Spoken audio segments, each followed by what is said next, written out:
Hi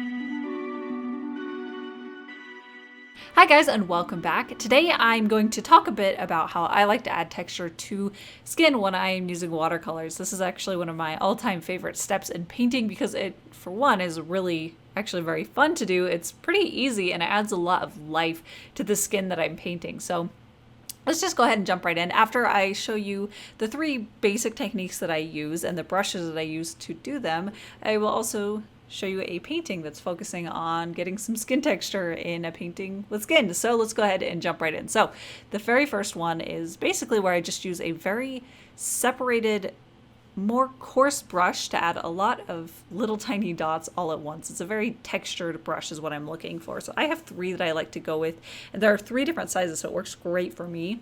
And it actually works really nicely if you have like older brushes that have become really stiff from different mediums, and that is one of the small brushes that I'm using is actually that. I also use an oil painting brush for my medium-sized one. But what I basically do is I just mix the color that I want and I dip the brush straight down into the paint, and then I do basically the same thing on the paper. I just dip it straight down onto the paper and dab it over and over again until I get the coverage that I want to have. Now this works great because it means I can build it up and fill more of the piece with this texture, or I can have it a lot more sparse and let it have more of that base layer shining through. Now usually for all three of these steps, I'll have a base layer of skin tone already down, and then this will be additive on top of it. And the second step is just going in with a small round brush to add individual freckles. This gives it a little bit more focus to the texture, but this step you want to be careful about making sure that there is variety in the sizes of freckles, as well as the color, as well as the space between them. You don't want it to be where every single freckle is the same size and equidistant from one to the next. So you want to make sure that you're injecting a certain amount of design to how they're placed, and that way you can get something that looks a little bit more like it's random or naturally occurring, and that helps it look a little bit more convincing and realistic, unless there is a specific shape that you're trying to achieve with a more specific location of the freckles. And the final step that I use, and I don't use this one as often because it's a little bit harder to control, but that's where I go in and basically splatter paint with a brush. I like to use flat brushes like filberts, or this one that I'm using, which I believe is a cat tongue, but it's long and skinny, which works great because basically I have it pointing towards the paper, so the narrow end is towards me and the paper, and I load it up with lots of water, and then I just flick it gently, and it creates a very fine mist of dots. So it's a lot lighter coverage than the first texturing where I just go straight in with the brush. And this one I want to make sure that I either cover up with another sheet of paper or mask off any areas that I don't want those dots to get there. But this works great for covering a lot of area with a lot more subtle of a texture. And like I mentioned earlier, all of these texture techniques that I use on skin, it's usually the last step, or at least the last watercolor step that I have for the skin. So I like to have the base layer done as well as the shadows. That way, when I go back in with this texture, I can make sure that it's well suited for the overall direction that I want the skin to go with. And it's also really important, but also fun to have different variations of colors within each of these methods. That adds more depth to the piece for one thing, as well as realism. When you look at freckles in real life, they come in a lot of different colors and values, so you can mimic that within your pieces. And I oftentimes like to go on different sides of the base skin as far as color. So say it's more of a peachy color, I like to go in with a more dominantly yellow color to add some of this texture. And I also like to go in with more of a red warm texture, and that just builds it up so that it pulls from other areas of the skin, but it also still has a very harmonious look to it without being too distracting from the overall look of it. I also like to focus this kind of texture to specific areas on the skin. Now, of course, you can do skin that's overall very textured, but I think that it really works well when you have breaks to the texture. So some areas are more smooth and others have more texture. I personally like to do the most amount of texture on the highest points of the skin, so the areas that would get the most level of sunlight. So like the tops of the shoulders, on the tops of the cheeks, and the nose. And then I also add a very light coverage of it to the rest of the face and other areas blending out from that. So it's not too stark, but there is texture elsewhere on the face, but it's mostly focused on that, at least the way that I like to do that. It also gives me an opportunity to use this kind of a texture to add a blushy rose color to the skin, or whatever the color ends up being for whichever base skin tone I end up using. But it allows me to kind of complete two tasks with one step, where I can focus more of that blush color there as I'm adding texture and as I'm building that up.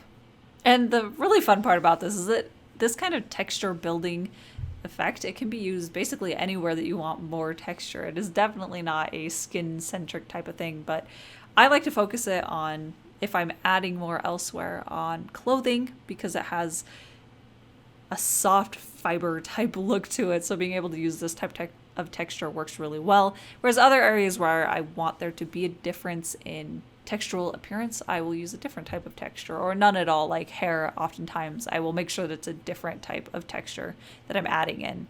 And basically that same concept that I have for building up the texture in the skin, that's the same concept that goes pretty much anywhere with watercolor for me, is that the more layers and variations in colors that I can add, the glazes that I use and the washes that I use, that adds a lot of depth and a lot of luminosity to the watercolors. So I always look for ways that I can add more layers on top of what I have to get a little bit more interest and sparkle. I think that's one of the things that watercolor is really particularly good at, is because it's so transparent. It works very well for layers that add together, and together they end up a lot better than they were individually. So I'm always using that kind of a technique of building and building to get to that final result. But let's go ahead and talk a little bit about this piece. So I actually had quite a bit of fun with certain subtleties in this one. So if you'll notice, the hand color is a little bit different from her face and her neck. And that was on purpose. I wanted the value to be similar so that on first read it doesn't stand out, but when you look closer you notice that the hand has a different skin tone, so it brings to mind, is this a different person's hand? It's very subtle, but I kind of like it. I think that it adds a little bit to the story, and I enjoyed that. So that was something that I was looking out for in this piece. I also balanced out the color and the color placement in this piece with that hand. So the hand is a little bit more on the yellow side of the colors, and because of that, I made sure that the crown on top of her head was also very yellow. And because they both have that same base color, they really draw the eye from one to the other, and they have this really nice link that creates this arc between and over her face.